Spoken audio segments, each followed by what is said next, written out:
I've been looking forward to this conversation too, man, because I still be, listening to that audio that we had made some years ago. And you already know, I shout out to the crowd, infinite games versus finite games.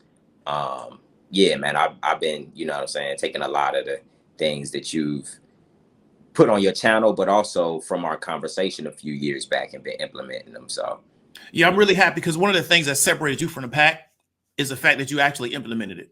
I used to think that investing was hard, boring, or complicated, but I found the perfect stock investing course that showed me how to invest as a complete newbie. Now I can build wealth in the stock market and do all the things that I enjoy at the same time. Check out the Lazy Investor Stock course and get started on your wealth building journey today. So how you doing, everybody? My name is David W. Williams, but also known as Diamond Dave, talking to Roz today, and really happy to have this because I want to follow up with him. And what we're going to kind of get into a really, really basic conversation around leadership, kind of what motivates people to lead, the importance of leadership, and how you should kind of look at leadership in your personal life, but also from your larger family, your extended community. And one of the reasons why we wanted to get in this because I feel like leadership is lacking in a lot of different areas, and it's detrimental to our communities because we don't have that leadership, right? So I wanted to bring on somebody that is actively involved in leading in their own way. They're actively involved in their community. They're a blessing and they're a benefit to their community. And these are the kind of people that I think need to be profiled and put on. We need to profile them and kind of get in touch with what they're doing, as opposed to kind of what the media is putting in front of us on a day-to-day basis. So, Roz, man, what's going on with you? Man, everything. How you feeling, Diamond Day? I'm doing good, man. So I know you from, I believe you from East Cleveland. Is that correct? I'm from the east side of Cleveland. So East Cleveland is actually its own jurisdiction. So I'm from the southeast side of Cleveland. Okay, from the southeast side of Cleveland. Okay, yes, sir. So you still operating out of the Ohio area? You doing something different? Yep. No, I'm still. I'm actually in the southeast side of Cleveland right now, man. My official title.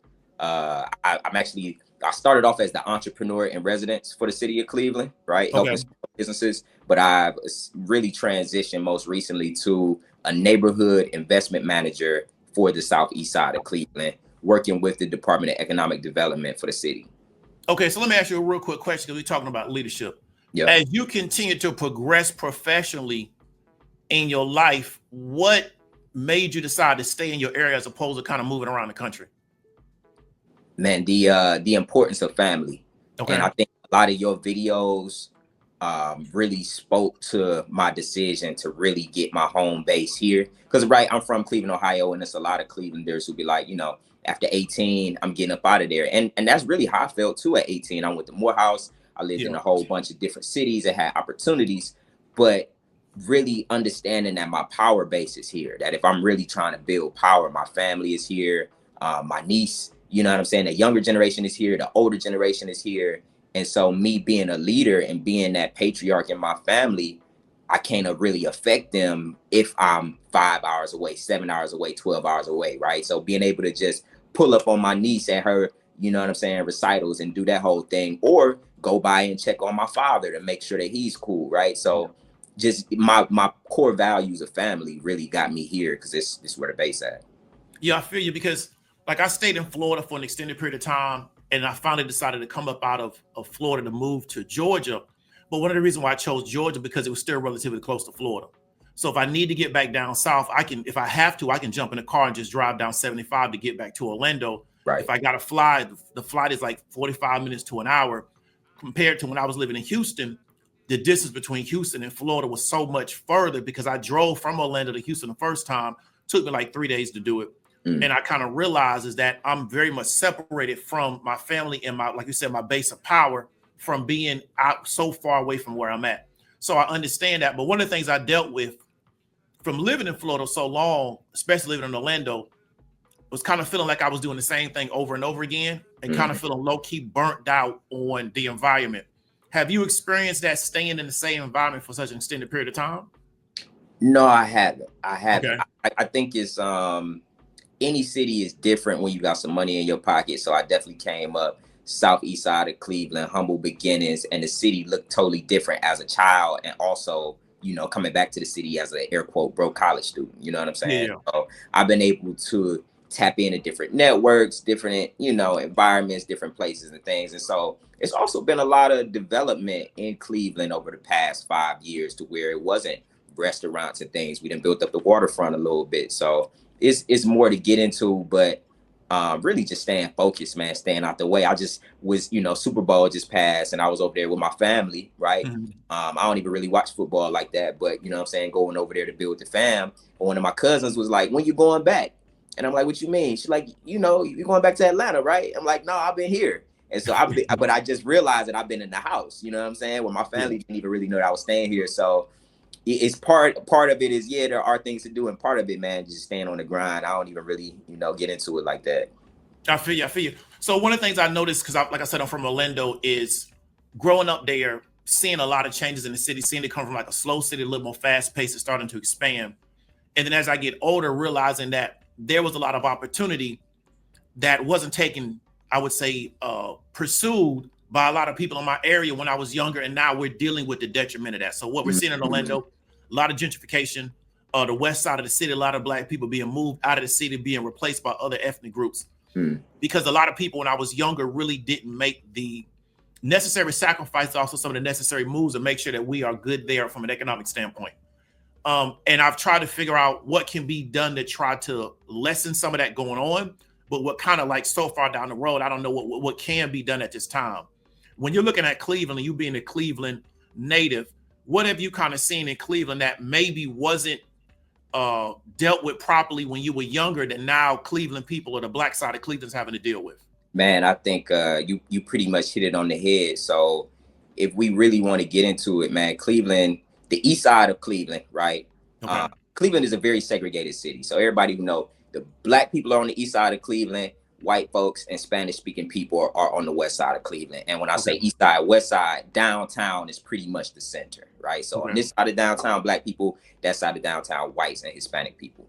On the east side of Cleveland, even more recently, right, where, and from a contemporary redliner standpoint, and we could get into why, but east side of Cleveland was cut out of a lot of dollars from and if we want to get into it, the previous mayoral administration for whatever reason.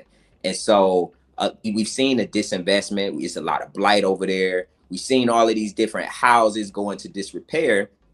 But even while this is going on, we see out-of-towners coming in from all of these different foreign places and even just, other states coming in and buying up the housing stock. Because Cleveland is so, man, we got so much potential here because we got the lakefront, 3 professional teams, one of the best arts districts in the country, yada, yada, yada. And the cost of living is pretty great. But just like you said, a lot of the natives who were here, they really couldn't see the forest for the trees. And they were just so used to everything being how it was and not understanding that, they're not by not being in position now, you won't be able to get into position later. Right? Yeah. Folks are buying up all the houses. So now I see the exact same things going on in Cleveland and work, like I say, with just my work with economic development, figuring out how we can keep people in their homes, figuring out how we can develop these business corridors at the same time. And that's going to take some public and private partnership to get it done. So no, I'm seeing the exact same things here in Cleveland. Exactly. So what would be some of your visions to try to improve the situation in Cleveland from a business standpoint? Do you see it from more of a mix of I need to private partnerships? Do you think that Cleveland in this particular areas that you are need more of a business footprint? Do you think they need more stability from the standpoint of that the people living there need more job stability? Like, what do you think are going to be some of the solutions to improve the lives of the Black residents in the southeast or the east part of Cleveland? Man, it's that's a great question, and it's funny because this kind of ties into the conversation. I imagine, like even later on, some of the things I want to talk about of just how you influence me in the work that I do daily in and out in the city. Okay. And it doesn't feel like work because I'm really hands-on with my section of the city, affecting the budget, affecting the legislation, you know what I mean? And so we're working through that right now. The whole administration in Cleveland is about this Southeast Side promise because it's been disinvested for so long. So the current mayor ran on the Southeast Side promise. So we're actually going through right now and figuring out how we can get a special improvements district to support the business development that's coming through the neighborhood to keep the area so people will want to come and shop, to keep it safe, to keep it looking nice. You know what I mean? Also working on transit oriented development so people can you're right, people can walk to a bus stop or walk to a train station relatively quickly and then be able to move throughout the city. So I think it's a few different things, man. I would like to see more of that business footprint and imprint here, just bringing some more jobs. But as you talked about on your channel, that's going to require some training to get people to a place to where they can hold down those jobs. And I think Tri-C, Cuyahoga Community College, we got here, one of the premier community colleges in the country is right here in the city. So I think we could actually do that. But public safety is a whole nother thing, having something for the youth to do. You know what I mean? That's a whole nother situation. So it's a confluence of things, man. But I definitely, I'm like you, where it starts from the jobs. Yeah. And then, of course, that goes into being able to have new housing stock. Because one of the things in Cleveland is that the analogy is we've got houses, right? But it's like a refrigerator full of rotten food. Okay. You know what I mean? So we got the houses, but they just in such bad shape that we can't really do anything. And people are moving outside of the city, which of course exacerbates the issue of we don't have the tax dollars to do things. So bringing the industry inside of the city, providing whatever tax incentives that we could get them, what, you know, TIFs, whatever it be, abatements, all that good stuff. And then those jobs will help people buy houses in the city is how I'm seeing it. That's really what's going on. Okay, that makes sense. Yeah. So one of the things that we've dealt with, I talk about Orlando because I'm there. Orlando's a little bit of different monster because it's such a bigger city. Yeah. Orlando was really based on a lot of tourism. And so as a result, we didn't really need our residents to be highly educated or highly skilled. So when I was growing up, a lot of the Black people in Orlando, they worked in the tourism side. A lot of Black women worked as domestics in like rich white people's homes.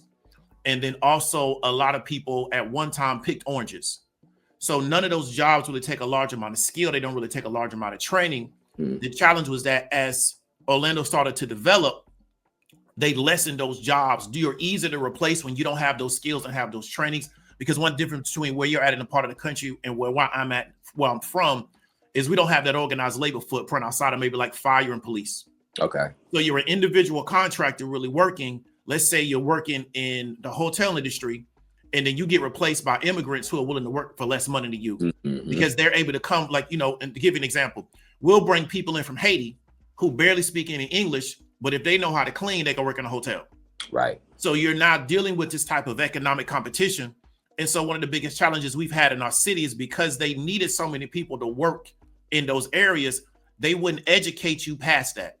And so that's something that I've talked about with Erica, to where it's very important when you're raising your family, understand like what's the economy in that area, because that's often what they're going to educate you for. So me being from an area of the country where it was about picking fruit, working in tourism, or being a domestic, you weren't really being educated for more than that. But now the society has started to advance.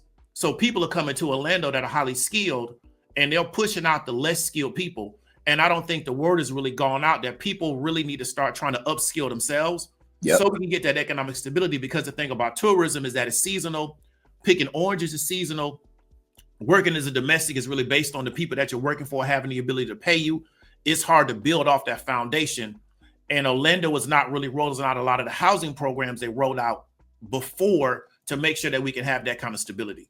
So one of the things that I really appreciate about you is that you can see the bigger picture of how these economic systems work, because a lot of times we get very binary in our thinking. You don't understand that it is a ecosystem that needs to be built to make this work, as opposed to this single factor analysis. If I just do this one thing, everything will work out. Right. That doesn't really work if we're trying to plan this and structure this properly. We're talking about leadership. That's why we're going into it.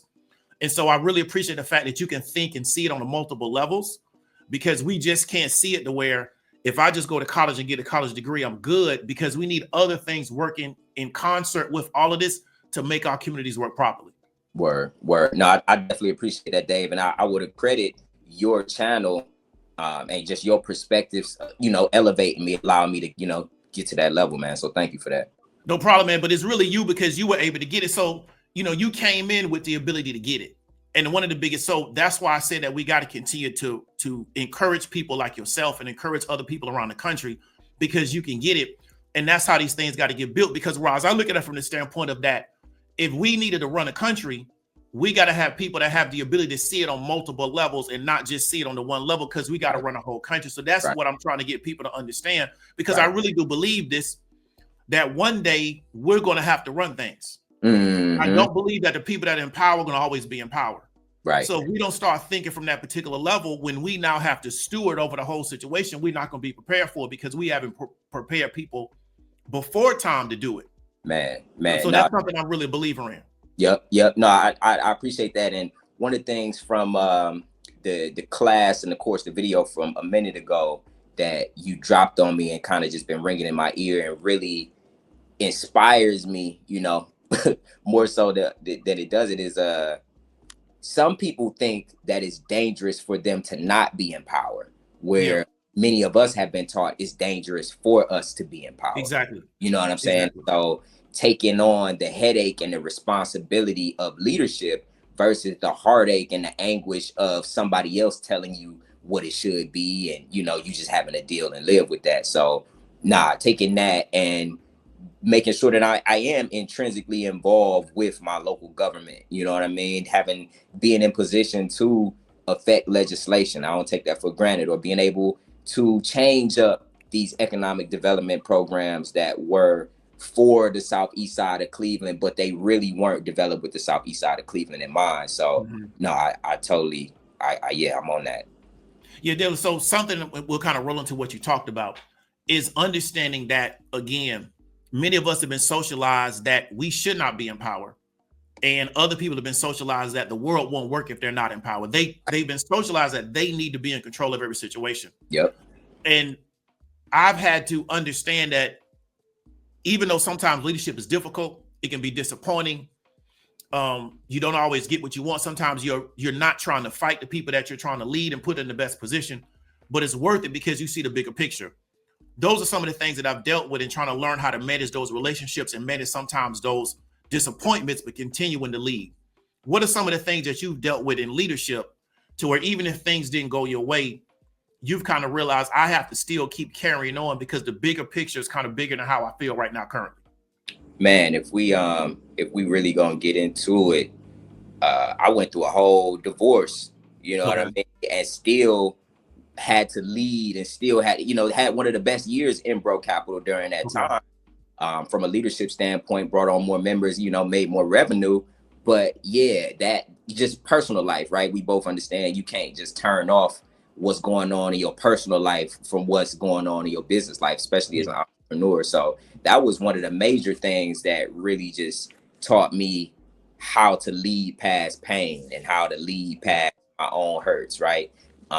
Because that ain't had nothing to do with the business that was going on at the time. Another thing is the people who you are attempting to lead, I don't want to say not necessarily respecting your leadership, but they don't hold the vision like you hold it, right? To where if you were the visionary of the whole situation and you were the one that said, hey, y'all, let's put this together, let's do this thing, that you got to be the one to maintain the integrity of the vision. Because I remember one of your videos, you talked about there was a time you were developing a film and you were building the team around it, and there were other people come and say, hey, we should do it like this, we should do it like this. And it's like, nah, this is the vision, this is what we started it for, this is exactly what we're gonna do. So really just being firm on that vision, man, and staying 10 toes down, even when people don't see it. I also think about the difficulties of just seasonality when it comes to business. You know what I'm saying? Like, you're not always gonna have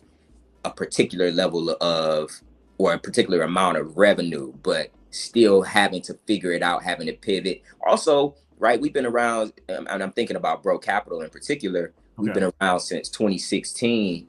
And so we've had to, go through different social climates and different political zeitgeists and see different administrations and go through that, to where, it was extremely polarizing with the first Trump administration. Then it was Biden, kind of got lulled to sleep a little bit, but now it's back on to this, we got to do something. Everybody's in a panic mode. So managing that and just seeing that through and being flexible as an organization to see how people are being affected through these changes so that we can still meet them where they at. Yeah, definitely. When you're talking about that vision, that's something that I think is really, really important because I've had a vision as far as what I want to do, and people will get attracted to it sometimes because they see the momentum of it. But then you will find out that maybe they really didn't understand what direction you were trying to take it, because I don't think they often sit down and really get one-to-one. So Roz, if I was going to attach myself to what you're doing, I would make sure that I have a really good understanding, if I have the ability to sit down with you and kind of talk about, okay, where are you trying to take this? What's your vision? Can you communicate it to me to the best of your ability, or to the best of what you can clue me in? It's not my job to know everything. So I can really understand what I'm getting attached to and where you're trying to go, as opposed to sometimes getting caught up in the enthusiasm of the situation. Yeah. And I think sometimes when we're dealing with people, is sometimes they can be enthusiastic but not really know. And in me as a creative, I very much can see it in my mind's eye where I'm trying to go. And I know where I'm trying to go. And I'm trying to figure out, does this person also understand where we're trying to take it? And they're on board with that, as opposed to maybe just the enthusiasm, because I'm still enthusiastic about the situation, even when it's not going well. And you kind of talked about that. I'm so inspired and passionate about what I'm doing, even sometimes when it's not going the way I wanted to go. I still wake up every day and get right back to it. Because to me, where I'm trying to go and what I know the end result would be is so important. I know that I'm going to have pitfalls and trials and tribulations in between, but I still got to just keep pushing to it. Right. Exactly. Yeah. So let me ask you a question about leadership.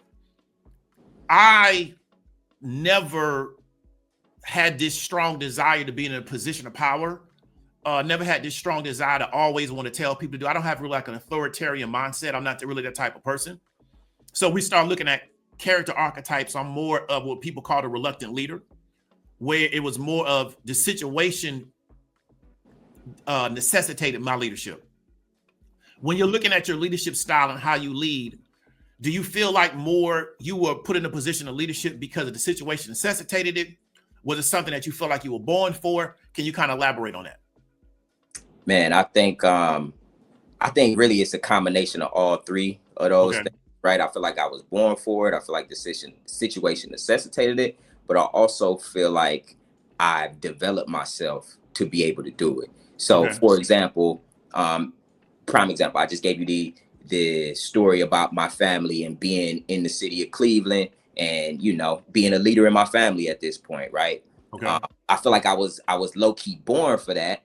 But at the same time, my entrepreneurial journey, my professional journey, and really just being serious about developing the skill of leadership, I think I actually did it that way. But I also think that I noticed issues and patterns, right? Like you say, being able to see the entire game. And I could see 20 years down the line that if we don't do this right now, that there's going to be an even bigger issue down the road. So if I don't do it, you know what I mean? It's kind of like I'm just going to be convicted every single night when I try to go to sleep that, right, I'm not doing what I've been called to do. So I feel like you say, just taking the importance of, as we talked about again in the course, the importance of leadership and the importance of being a good leader, right? Because we also have learned, or there's just this prevailing perspective that only bad people are drawn to leadership, that if you want to be in a position of power, that you must be inherently flawed in some way, shape, or form. And as we talked about, no, every situation requires leadership, and it's up to your personal morality how you're going to choose to lead that situation, right? So yeah, man, that's I forgot what the question was. Oh, ultimately, like, right. So I feel like it's a combination of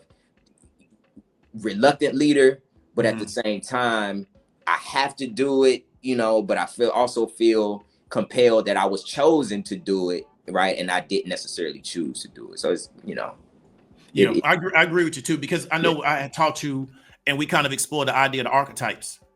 And something I've been able to recognize in my life is that we talked about the rebel archetype, but then the rebel archetype being forced into leadership. So if you look at, for people that are watching, if you look at TV shows like Andor, where the lead character Andor was the rebel archetype, and then over time the situations necessitated him going into a leadership position.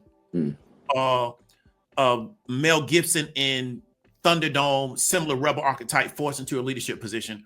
And so again, you're talking about me having this conviction, me living a certain lifestyle, and knowing that I could be doing something different and knowing I could be a positive impact to people, and something pulling to me, asking me why I wasn't doing that. Mm-hmm. And then me finally realizing that if I don't do something, I'm kind of complicit to what's going on, because I know I could be making a change for the better and helping people out, but I'm choosing to ignore it because I'm having individual personalized success. Yep. And so that's really what convicted me to start trying to change it, and then having to deal with everything that's going on.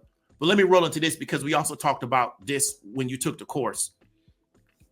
How were you dealing with, and we're seeing this a lot in the world. So let me give an example.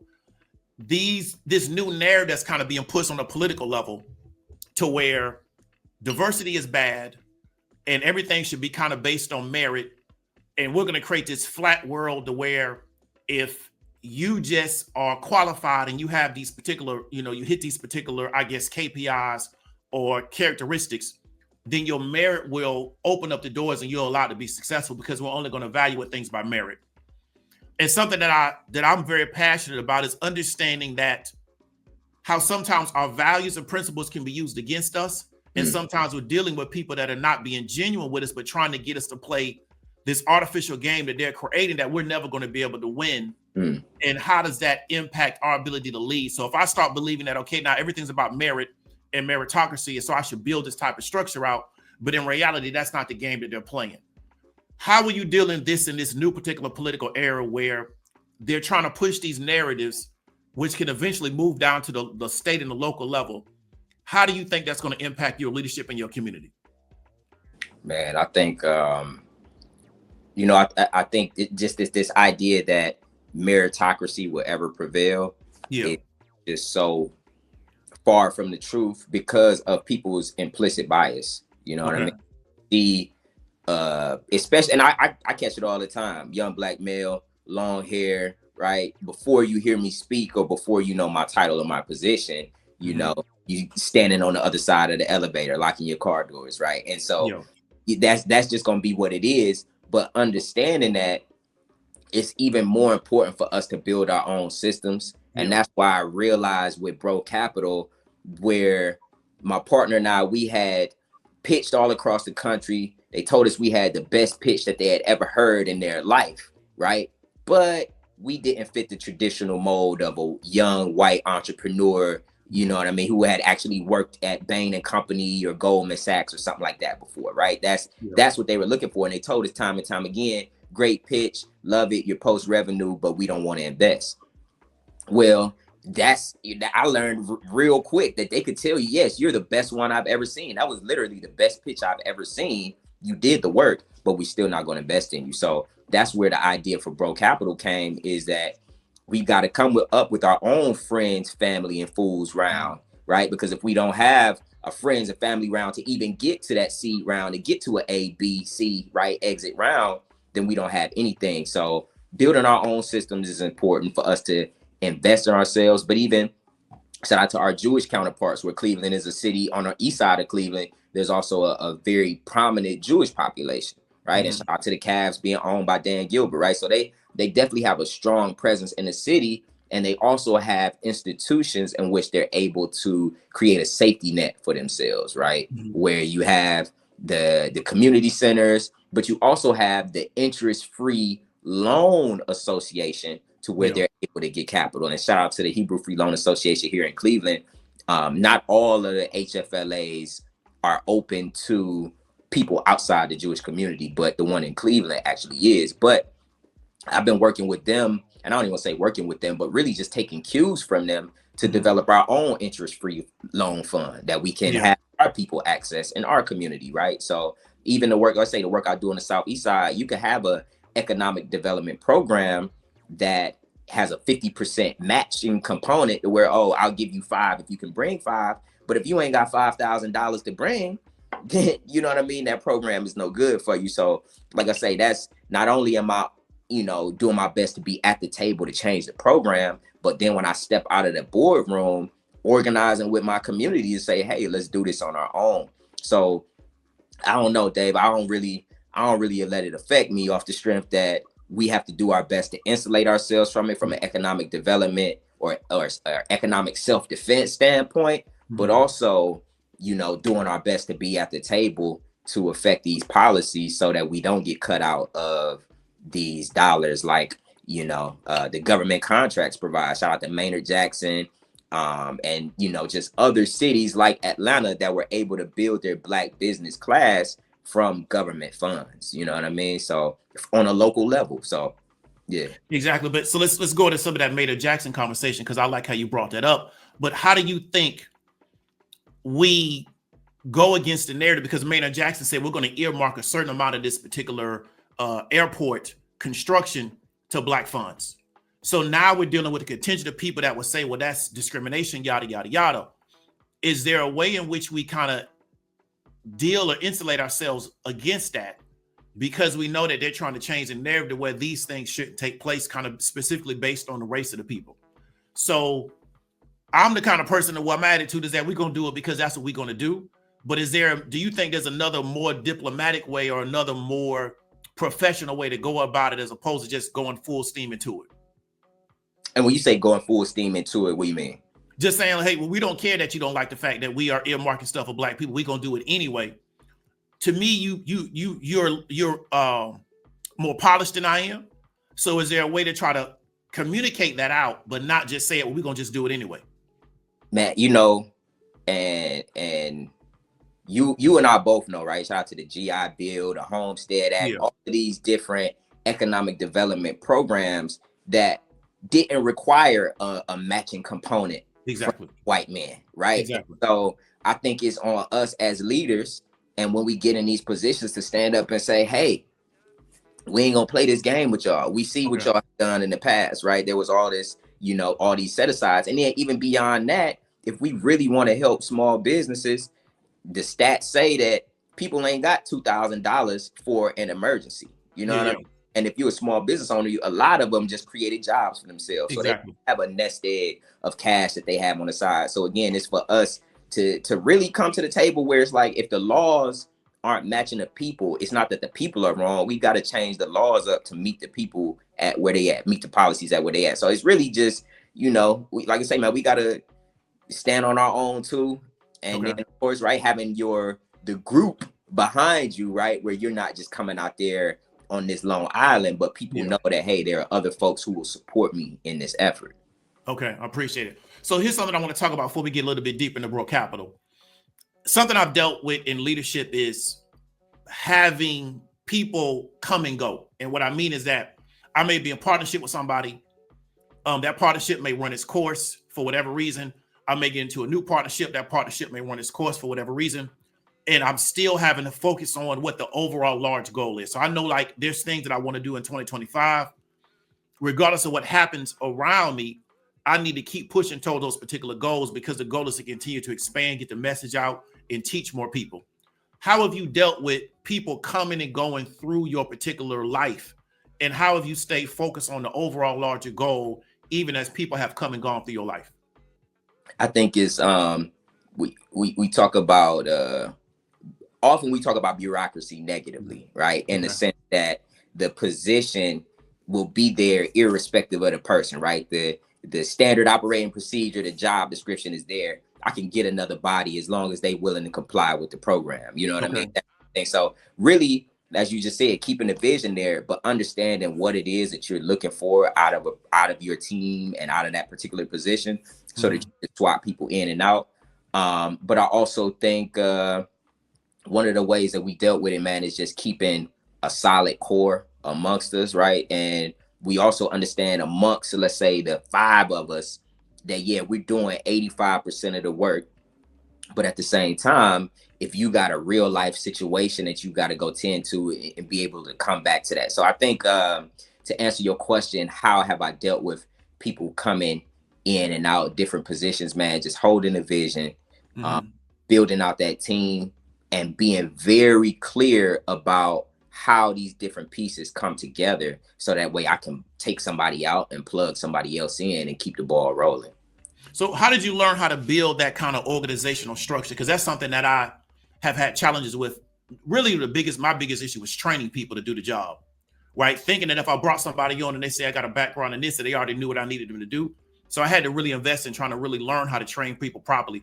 But how did you learn and develop how to build out that organizational structure to where even if people leave, you know, I have a spot, I can fill it, and we can keep it pushing? I think the idea, going back to the military, of central command. Okay.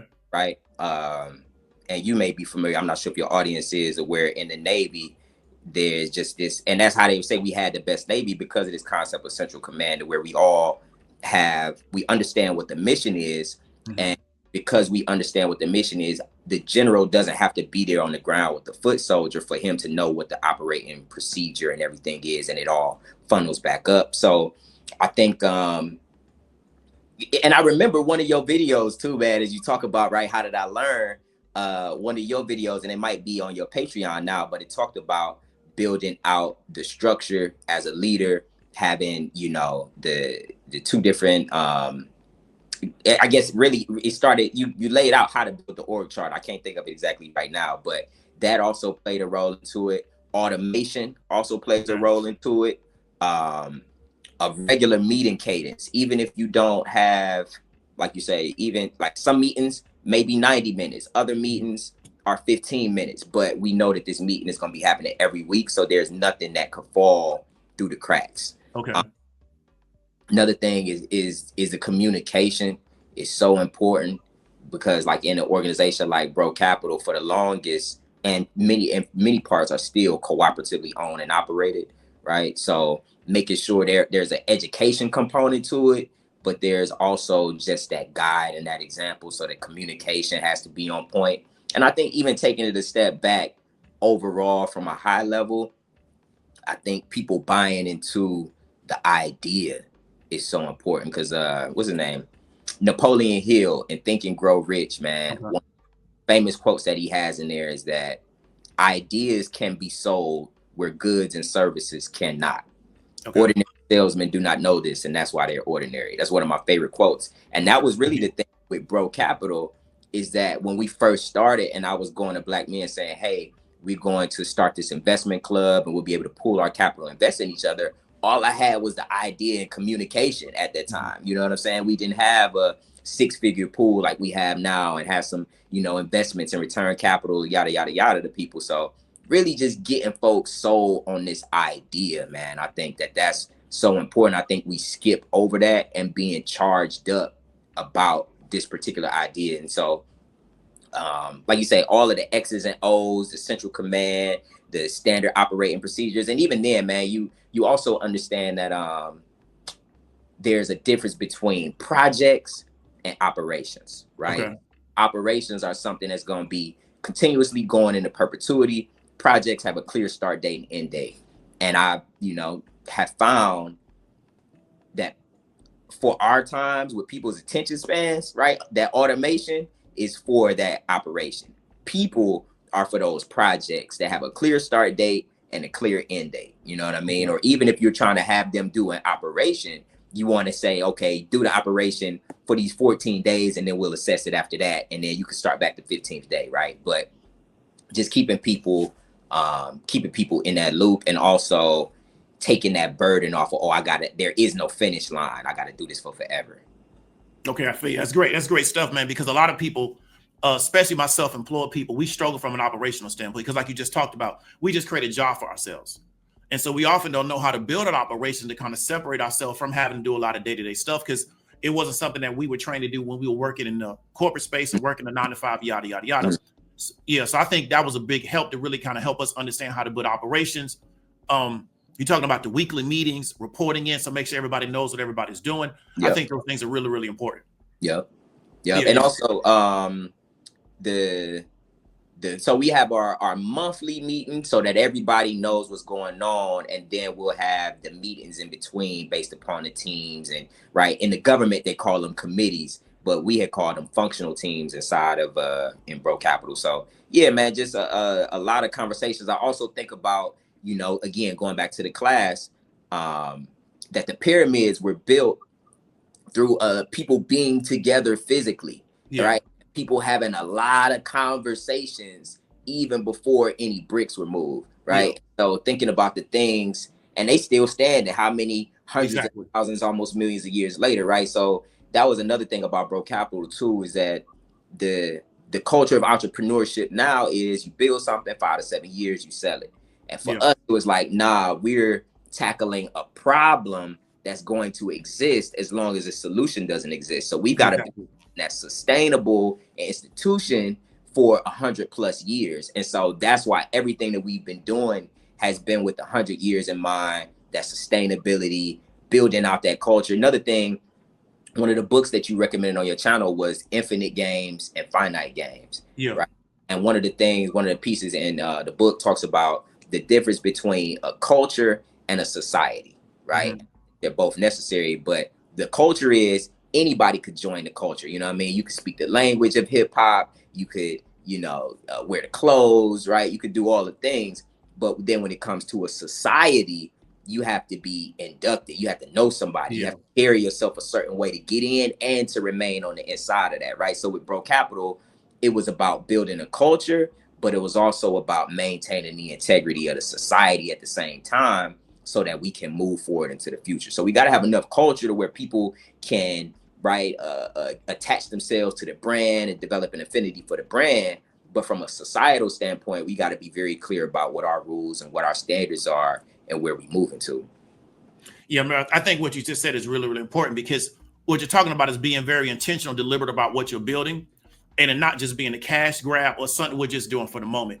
Exactly. What you just said today is a great quote. I'm gonna probably make sure that I remember that, is that the problem's gonna always continue to exist until we create a solution. And I think that's something that a lot of our people don't understand, is that we have to figure out how to create solutions to it and actually employ the solutions and build things around the solution, as opposed to just sitting back talking about the problem. Yep. So I think what y'all done in BREAUX Capital is really, really important, because there's a bunch of brothers that got together and said, okay, how can we create a solution to these problems?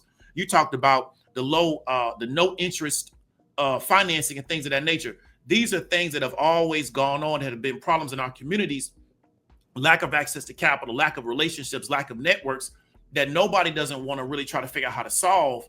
And so that's something that I think is really, really important, is that y'all have gotten together and figured out how can we solve it? Because if y'all can solve it in y'all area, then you can also create a model for us to solve it in our area. Exactly. And I think that's what people are not understanding. Yep.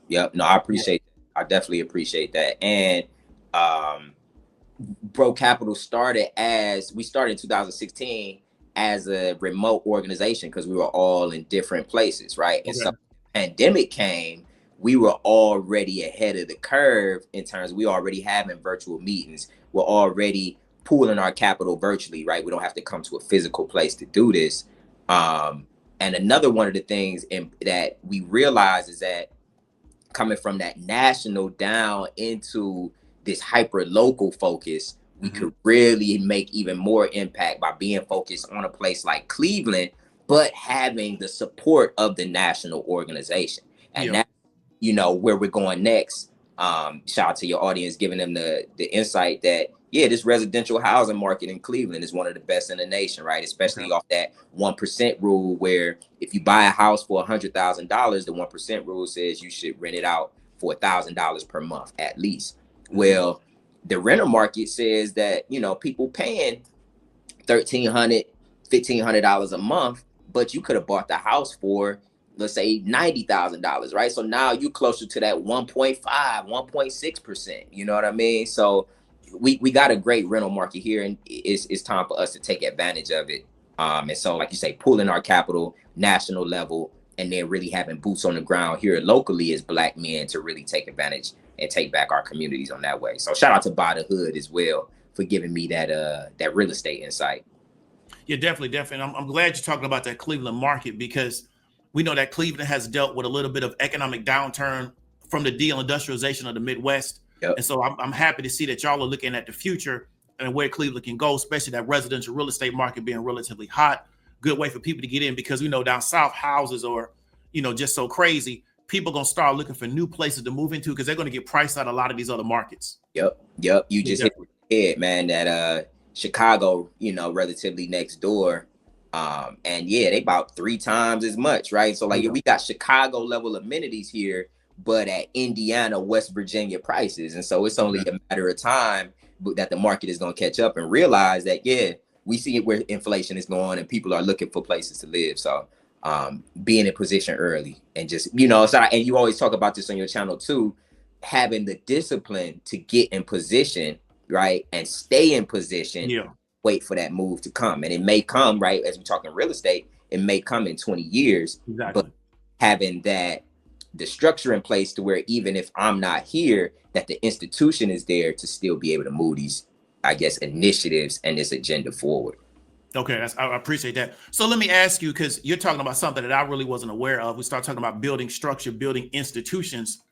You really stand the test of time. Where did you get some of that insight from? Did it come from the Navy? Did it come from some type of education you got as a child, as opposed to building a one-person operation and every kind of thing being about? Because one thing I noticed about BREAUX Capital, there's no cult of personality there, right? So we're not dealing with, we're going to put Roz and put him in the front and everything's about Roz. And that's what we got to do to keep the people engaged. It's about the organization and the structure. Where did you and where did your team get that insight that that's really more important than just trying to build out everything kind of based around this one person? To be totally honest, the Italian mob. Okay. And I shout out to my dad. He, you know, watching Godfather and all of those different movies early on, and just understanding the importance of family, right? So shout out to BREAUX Capital, but also understanding that none of us is bigger than the program. Exactly. And if you think you bigger than the program, then we'll remove you quickly. Yeah. So that was a piece of it. Also, Fidel and Che, right? Fidel Castro and Che Guevara, right? Where they were in Mexico and they took like 100 men from Mexico to Cuba and end up, you know, eventually taking over that island. And you think about how they did it through strategy, right? But really just understanding the why, you know what I'm saying? And keeping that at the forefront. But to your point, where did I get the education from? One of the organizations, and again, I'm and shout out to you and the class that it really affirmed my already thought process, but not being afraid to get into rooms with people who are different than you, sit across the table from you. So for example, right, rubbing elbows with my friends in the Jewish community, right? Rubbing elbows with staunch Republicans, you know what I mean? Not that I just agree with them on everything, but I want to see how they do things and why do they think things a certain way, right? So the American Enterprise Institute is actually funded by the Koch brothers, is related to the Heritage Foundation. It's a very, very conservative think tank, right? Yeah. I was invited to their millennial leadership cohort back in 2020. Okay.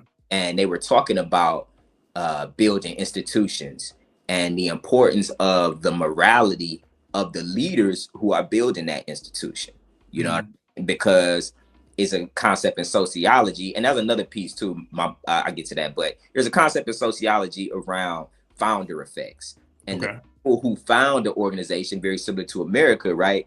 That their energy is going to permeate this thing through and through until the end of it, right? So America being founded upon racism, the 3/5 compromise and theft and all of those things, we're going to see that in America's fabric until America is no more, right? So thinking about BREAUX Capital, we came from Morehouse, right? So the founders had that Morehouse background. So we already have an understanding the importance of brotherhood, network, and really just Blackness, right? And then of course, even beyond that, we came to the table understanding as so both of us were sociology majors. So we had an acute understanding of these different social problems, but we also had committed to, in our minds, not just studying the problems, but building solutions around these problems. You know what I mean? And so that's how, but at the same time, understanding that we got to have sustainable solutions to be able to build these, to be able to build these solutions.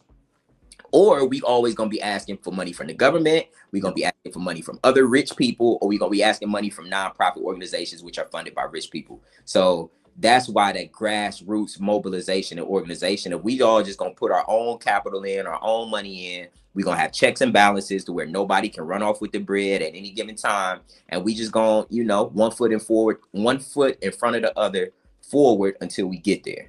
And so that's pretty much how it is. And shout out to the math as well of, you know, building out a model to where it continues to J curve as we grow. Right. So yeah, I appreciate that, man, because I think this is something that's not really discussed. Organizational building our infrastructure. And I talked about it, and I've talked about this before, is that the psychology of the people when they're building something, that's going to really determine what they build. Yep.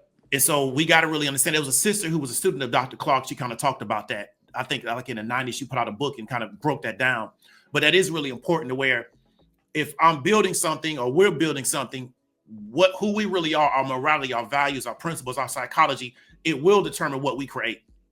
And so we got to always really think about that when we're building, like where are we really at? What do we really wanted to go? And how is this going to kind of define what we're about when we're putting it together? And it will define what it looks like, right? Yeah. And so that's something I really appreciate about BREAUX Capital, where it's very, it doesn't come across as over the top. Because I'm connected to you, I know what it stands for, and I seen y'all stand the test of time. And so that's one thing I really appreciate about y'all is y'all stood the test of time. It's not a fly-by-night operation. Mm-hmm. Y'all not really trying to figure out how to bring a lot of people in based on hype and enthusiasm so y'all could benefit and then kind of leave them there with nothing. And you're very much about what you're about, and it's not just about talking, but it's about doing. And so that's something I talked about earlier in this broadcast is what I really appreciated about you is you took what you learned from me and you went out in the real world and applied it.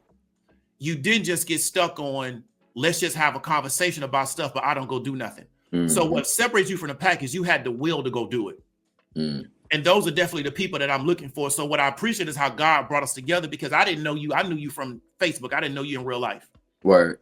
But God brought us together. And you was able to get something from me, which really affirmed what you already believed and continue to motivate you to keep doing something in the real world. And I think that's very powerful because we need more of that, because again, this situation that we're currently dealing with is not going to last forever. And we got to start putting people in position that can do things, that can build structures, build systems, build things of that nature, because we're going to need something to fall back on when this thing starts to fall apart. And I think people don't think about that part. They may think about it's going to fall apart, but they don't think about what are we going to do and how can we start building that now. And it's not about a panic or being scared. It's about the methodical, deliberate way in which we build these things out to build something parallel, but also something that we can go to when these other systems no longer work. Because let's to be real with you, we're looking at people that are looking to destroy a lot of the systems that we've been dependent upon. Yes. So this is why this type of stuff is important. Yes, sir. Yes, sir. Yeah. It's interesting, man, because there's a film out. I think it's on Netflix and it's probably on YouTube, but it's called Join or Die. Okay. And based upon this book called Bowling Alone, and how in the 90s, bowling was more popular, but people were going bowling by themselves. And so they made money from people actually ordering food. And if you had more of a one person there, then you were more likely to order food. But the premise is that people were starting to divest from groups and other associations and things like that. But the real importance of these groups and these associations is that they fill in the gaps where government can't fill in the gaps. They provide the meals and the coats and, you know, the blankets, right? And the places for homeless people where the government can't necessarily do this work. And so that's important for us to form our own associations. And even if it is small, even if it does start with just you and another person having a mission and saying, this is what we're going to do, it's worth you doing it. Yeah, I appreciate it. All right, man. So before we get out of here, is there anything that you want to talk to the audience about from a leadership standpoint? Anything that we might have missed that you want to bring up? Man, from a leadership standpoint, and you already know how it is. As soon as we get off, I'll be like, dang, I should have said this. Right? But nah, man, I think you just reiterating the importance of leadership, right? And I think that, you know, one of the messages that you've been posting out recently is that you don't have to get it 100% in order to be successful, right? You can still get an A on that paper with a 93%, right? You didn't have anything perfect, but you can still reach that highest level. So just taking yourself seriously. Also, one of the things that I was talking to my uncle about the other day was, you know, are you doing what you've been chosen to do, or are you doing what you choose to do, right? So with BREAUX Capital in particular, I truly feel at this point, like, yeah, this is intrinsically tied to my life's purpose. And I was chosen to do this. And on the days where I missed meals, or account was in the negative, I wasn't thieving and taking from BREAUX Capital, right? Because I knew that it was bigger than that. You know what I'm saying? And so thinking about, if we're gonna be transparent, our friends at the Tulsa Real Estate Fund and that Exactly. whole situation that went on there. It's like, yeah, understanding who you getting involved with, understanding, like you say, this cult of personality, and will this thing be around if they're not in the mix of it, right? Yeah.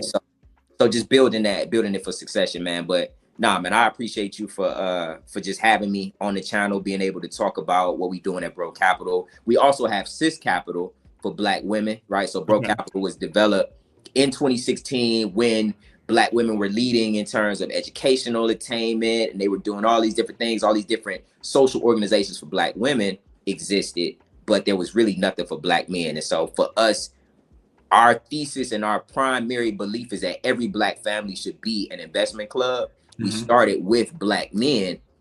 Once we got the Black men, right, got our foot in there, and just the understanding of how we can change things and do better, we now develop Sis Capital for our sisters, wives, mothers, etc. So we could just have a stronger Black family in general. But so yeah, Black men and Black women is open for everybody. I'm excited about the loan fund that we're launching, the interest-free loan fund. I'm also excited about this real estate fund that we'll be launching here in Cleveland to really help with home ownership and start building up and putting money back into these neighborhoods. All right, man, I'm digging it all, man, because like I say, man, I really appreciate y'all trajectory. We talked about that J curve. I call it the hockey stick curve. Yes, sir. I want y'all to just keep pushing, man, because like I say, y'all doing this in real life. We talking about a lot of these other funds, these fly-by-night operations, but y'all are doing it the right way. It's something I'm very passionate about, is bringing on Black people, but also a lot of times Black men that's doing it the right way, because I think a lot of us have been socialized to only want to see the negative. Right. And so when the positives show up, we don't even have an appetite or a taste for it, because we've only been our palate has only been kind of designed to get the negative out the situation. That's sometimes the way we can get emotional fulfillment out of a situation. So I think like brothers like you, BREAUX Capital, we need to continue to push y'all to the forefront, because y'all going about this the right way. Y'all got consistency. Y'all stood the test of time. It's not a fly-by-night operation. Everything is not about Roz or another individual. It's about the organization. So we're going to continue to push on y'all. So what I want you to do, man, is we're going to get back up with you 6 months to a year, see where y'all at with it. Yes, sir. We're going to keep pushing. Yes, sir. I appreciate the work that you do, Diamond Dave. I mean, hey, man, I'm here for y'all, man, because like I said before, is that I was very convicted about a lot of stuff that I was doing. So I had to make a change, and it feel a lot better to be sitting here talking to you about something. It's positive. It's on the up and up. It's on the level. And we're not talking about nothing negative. We're not thinking about nothing negative. So it feels better to be in these spaces and to be able to help people in a positive way. Because one thing I learned is that if you can teach somebody to do something negative, you can teach somebody to do something positive. And I really believe that. That's true. That's true. All right. So we're going to get up with you, man. So I appreciate it. Yes, sir. Thank you, man. Until next time. No problem. All right.